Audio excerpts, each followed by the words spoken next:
प्रधानमंत्री नरेंद्र मोदी 8वीं बार जापान के दौरे पर गए हैं। प्रधानमंत्री नरेंद्र मोदी की जापान यात्रा भारत के लिए कई मायनों में अहम है। ये दौरा न सिर्फ आर्थिक और कूटनीतिक साझेदारी को मजबूत करेगा, बल्कि अमेरिकी टैरिफ के दबाव को कम करने में भी मदद करेगा। जापान का 68 अरब डॉलर का निवेश भारत की अर्थव्यवस्था को नई गति देने वाला है। भारत जापान साझेदारी से सुरक्षा सहयोग और तकनीकी क्षेत्र में सहयोग से भारत आत्मनिर्भर की तरफ तेजी से अग्रसर होगा।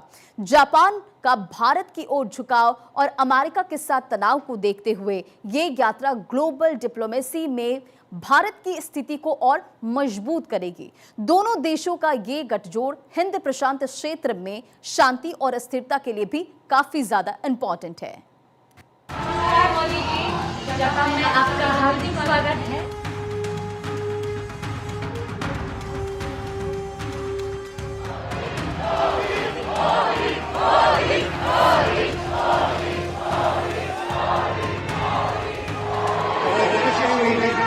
अच्छे दिन मेरे लिए आ गए।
प्रधानमंत्री मोदी का जिस तरह से जापान में स्वागत हुआ है, उससे ये दौरा सिर्फ स्वागत तक सीमित नहीं है। दरअसल भारत और जापान के बीच व्यापार और निवेश को नई ऊंचाइयों पर ले जाने की तैयारी भी है। 68 बिलियन डॉलर के निवेश से लेकर सेमीकंडक्टर और स्वच्छ ऊर्जा जैसे एरिया में बड़े ऐलान। ये यात्रा दोनों देशों के कारोबारी रिश्तों को मजबूत करने का गोल्डन चांस है। चलिए इस खास दौरे की पूरी स्टोरी समझते हैं।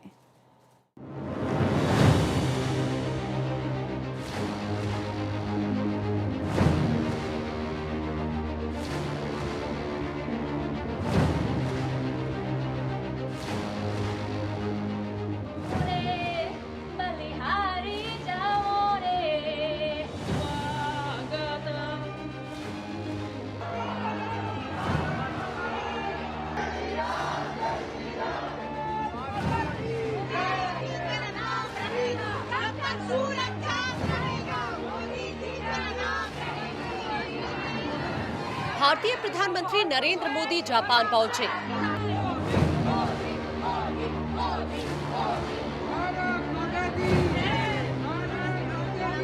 प्रधानमंत्री नरेंद्र मोदी जब जापान की राजधानी टोक्यो के हानेडा एयरपोर्ट पर पहुंचे तो वहां उनका गर्मजोशी से स्वागत हुआ।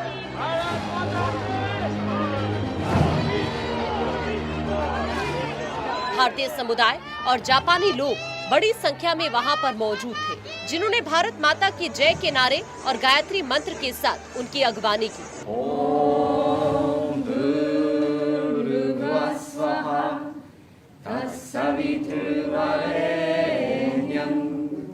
भर्गो देवस्य धीमहि धियो यो नः प्रचोदयात्। जापानी कलाकारों ने हिंदी में गीत और नृत्य प्रस्तुत करके प्रधानमंत्री का स्वागत किया।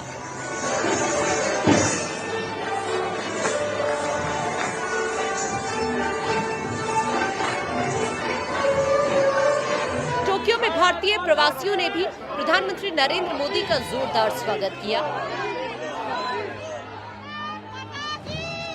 कई लोग पारंपरिक कपड़ों में आए थे और बच्चों ने उनके साथ हिंदी में बातचीत की, जिसका वीडियो सोशल मीडिया पर वायरल हो रहा है। जापान के लोगों में भारत के प्रति खास लगाव दिखा। प्रधानमंत्री नरेंद्र मोदी ने बच्चों को आशीर्वाद दिया। भारत के शेर आए, भारत की बेटी ने भी उनका परचम लगाया हुआ है, भारत के शेर विद भारत के फ्लैग के साथ जापान में। प्रधानमंत्री नरेंद्र मोदी के जापान दौरे के दौरान टोक्यो में उनका स्वागत सिर्फ औपचारिक नहीं बल्कि दिल से किया गया। हानेडा एयरपोर्ट पर जापानी अधिकारियों ने उनकी अगवानी की और वहां मौजूद भारतीय समुदाय ने ढोल नगाड़ों के साथ उत्साह दिखाया। कई लोग तिरंगे झंडे लिए हुए थे और कुछ ने प्रधानमंत्री के लिए खास तौर पर बैनर बनाए थे जिन पर मोदी है तो मुमकिन है जैसे नारे लिखे थे। पीएम ने भी सबके साथ फोटो खिंचवाए और मुस्कुराते हुए सभी का अभिवादन किया। जापान के स्थानीय लोगों ने भी इस खास मौके पर भारतीय संस्कृति के प्रति अपनी रुचि दिखाई। बहुत खुशी हुई है, अच्छे दिन मेरे लिए आ गए हैं जापानी लोगों। कुछ जापानी बच्चे भारतीय गीत गाते हुए नजर आए जो उन्होंने खास प्रधानमंत्री के स्वागत के लिए सीखे थे।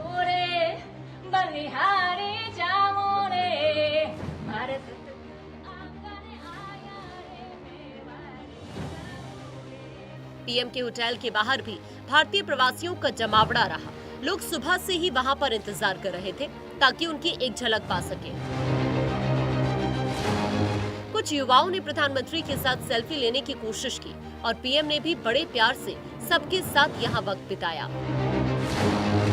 इस दौरान जापान में बसे भारतीयों ने बताया कि वो प्रधानमंत्री के नेतृत्व से कितने प्रेरित हैं और भारत की प्रगति पर गर्व महसूस करते हैं। ये नजारा दोनों देशों के बीच सांस्कृतिक जुड़ाव को और गहरा करने वाला था। तो हमेशा बहुत अच्छा लगता है मोदी जी से मिलने से, लगता है जिंदगी का कुछ एक सफल हो गया है उनसे मिलके। जी हम तो ये चाहते हैं कि मोदी बार बार आए जापान में। हमेशा इंडिया में तो मुलाकात हो ही नहीं सकते हैं, जापान में वही सुविधा है। मुझे लग रहा है कि आप अगर भूतकाल में देखेंगे तो ये जापान और इंडिया का कल्चरल बॉन्ड बहुत स्ट्रांग है और मोदी जी के इस विजिट के वजह से मुझे लग रहा है कि वो सिर्फ कल्चरल ही नहीं रहेगा लेकिन एक बोलते हैं ना एक भौतिक तरीके से भी बहुत क्लोज आने वाला है और बहुत सारी चीजें और इंटेंसिफाई होगी और कनेक्शन बढ़ेंगे और लोगों का जाना आना बढ़ेगा और उद्योग भी बढ़ेगा। Feeling very privileged and honored to welcome our Prime Minister here today, and we look forward to have his insightful leadership guiding us through. And really, we feel proud that India is flourishing. Japan में स्वागत और गर्मजोशी को देखकर प्रधानमंत्री नरेंद्र मोदी भी बेहद खुश नजर आए। भाव विभोर हुए प्रधानमंत्री नरेंद्र मोदी वहां मौजूद लोगों का धन्यवाद करते नजर आए। टोक्यो में भारतीय समुदाय के गर्मजोशी और स्नेह से मैं बहुत प्रभावित हूँ। जापानी समाज में सार्थक योगदान देते हुए हमारी सांस्कृतिक जड़ों को संरक्षित करने की उनकी प्रतिबद्धता सचमुच सराहनीय है। अब से कुछ ही घंटों में मैं भारत जापान व्यापार और निवेश संबंधों को और मजबूत बनाने पर ध्यान केंद्रित करते हुए व्यापारिक नेताओं के एक समूह के साथ बातचीत करूंगा। पीएम मोदी का ये दौरा ऐसे समय में हो रहा है जब दोनों देश अमेरिका के भारी टैरिफ से परेशान है। जापान भी अमेरिका के 15% टैरिफ से परेशान है। जुलाई में जापान के निर्यात में भारी गिरावट आई। अमेरिका को भेजे जाने वाले सामान कम हुए। अमेरिका का ये कदम दोनों देशों की अर्थव्यवस्थाओं पर दबाव डाल रहा है। भारत और जापान दोनों ही इस स्थिति से निपटने के लिए नए रास्ते तलाश रहे हैं।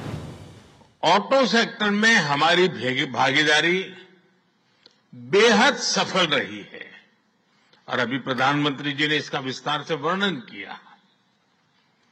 हम साथ मिलकर वही magic batteries, robotics, semiconductor, ship building और न्यूक्लियर एनर्जी में भी दोहरा सकते हैं।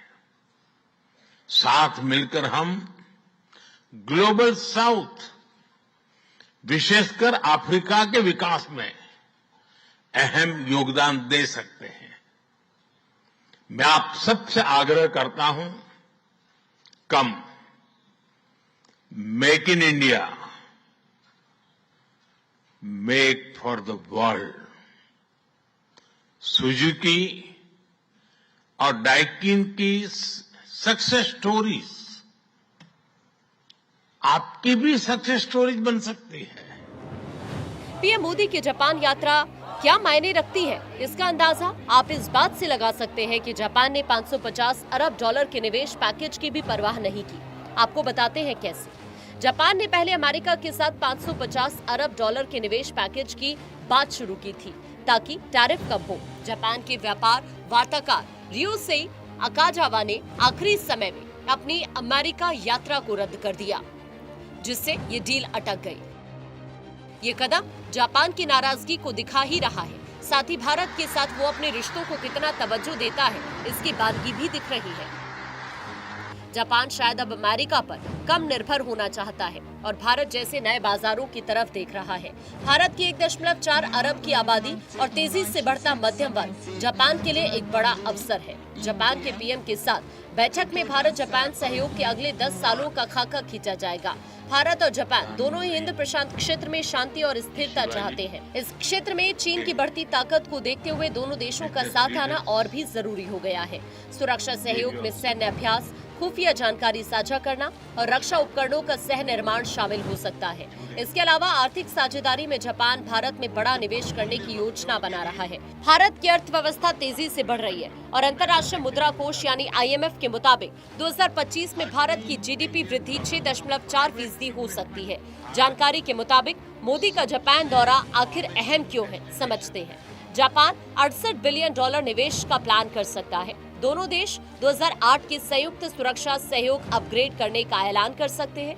भारत जापान के बीच रक्षा और रणनीतिक सहयोग को गहरा किया जाएगा। इंडो पैसिफिक क्षेत्र में चीन के बढ़ते प्रभाव को संतुलित करने पर जोर होगा। सेमीकंडक्टर, आर्टिफिशियल इंटेलिजेंस और रेयर मिनरल पर ऐलान हो सकता है। डिजिटल साझेदारी और स्वच्छ ऊर्जा पर बड़ी पहल हो सकती है। मोदी और इशिबा सेमीकंडक्टर फैक्ट्री का दौरा भी करेंगे। टेक्नोलॉजी और innovation, Japan tech powerhouse है और भारत एक टैलेंट पावर हाउस है।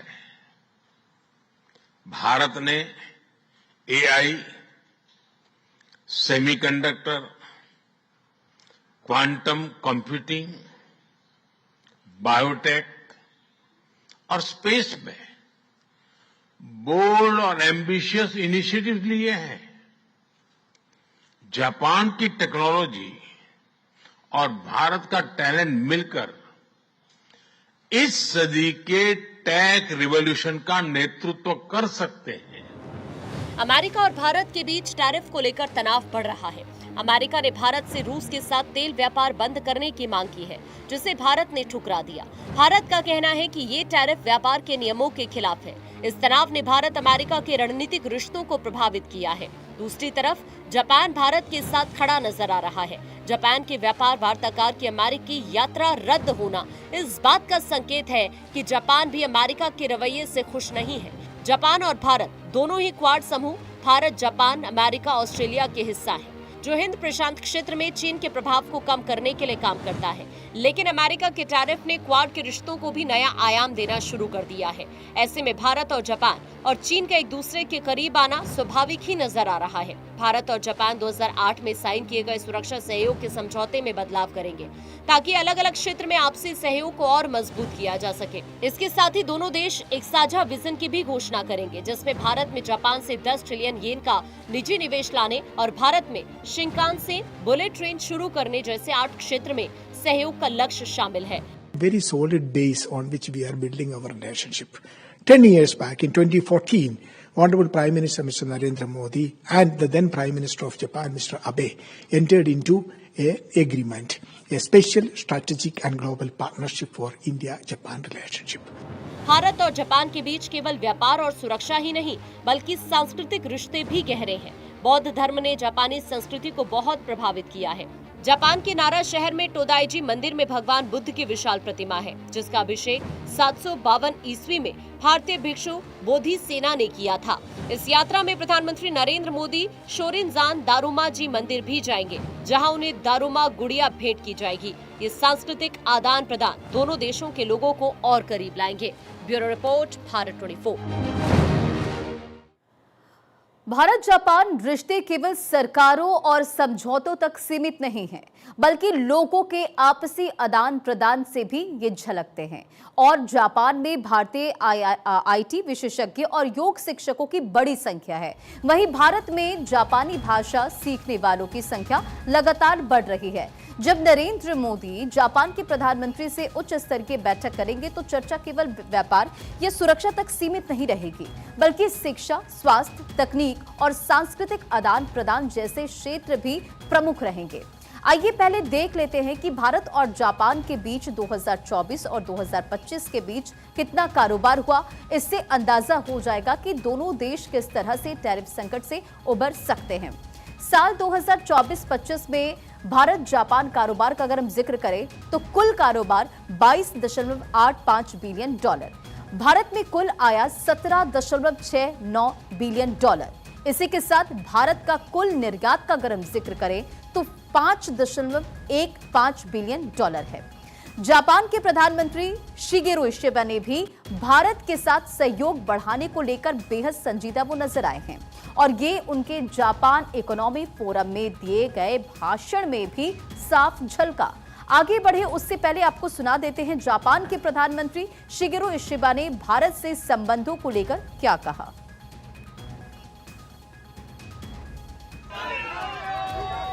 जापान की उन्नत तकनीक और भारत की उत्कृष्ट प्रतिभा एक दूसरे की पूरक हैं, जिससे हमारे आर्थिक संबंधों का नाटकीय विस्तार हो रहा है। कई जापानी कंपनियां मेक इन इंडिया में महत्वपूर्ण भूमिका निभा रही हैं। आज हमारी कंपनियों के बीच नए सहयोग दस्तावेजों पर हस्ताक्षर भारत में अपने निवेश को आगे बढ़ाने और सहयोग को मजबूत करने के लिए जापान की दृढ़ प्रतिबद्धता को दर्शाता है। यह इस बात का स्पष्ट प्रमाण है कि हम दोनों देशों के इर्द गिर्द केंद्रित अपनी आपूर्ति श्रृंखला का लगातार निर्माण कर रहे हैं। मैं चाहता हूं कि भविष्य में हमारा द्विपक्षीय सहयोग निरंतर विकसित होता रहे। 6 साल पहले मैं वाराणसी गया था और वहां कुछ बहुत ही मेहनती लोगों से मिला था। मैं विकास के लिए भारत की ऊर्जा से अभिभूत था। तकनीक और बाजार का मेल दूसरी पहल है।